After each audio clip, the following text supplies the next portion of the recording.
وفاقی وزیر برائے اطلاعات و نشریات فواد چودھری نے جیلم احمد پر فلسطین اور کرونا کی موجودہ صورتحال پر میڈیا سے گفتگو کی۔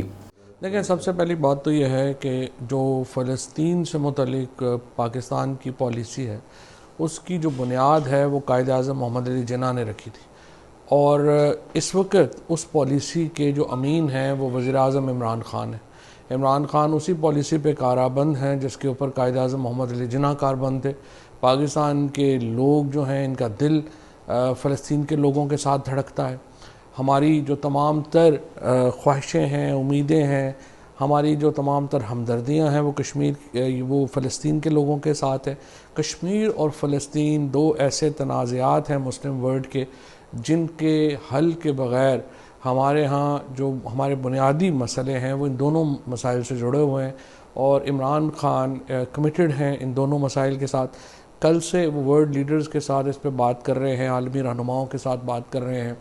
انہوں نے طیب اردگان صاحب کے ساتھ بات کی، انہوں نے کنگ سلمان بن عبدالعزیز سے بات کی، آج انہوں نے فلسطین کے صدر محمود عباس سے بات کی، اور اس طرح باقی مسلم لیڈرشپ کو عمران خان کانٹیکٹ کر رہے ہیں اس مسئلے کے اوپر۔ اس وقت مسلم امہ کے لیڈر کا کردار جو ہے وہ عمران خان ادا کر رہے ہیں۔ اپوزیشن کو بھی میں کہوں گا، باقی تمام لوگوں کو بھی کہوں گا، ایک تو ماسک پہنیں، اور دوسرا یہ ہے کہ گھر رہیں تاکہ محفوظ رہیں۔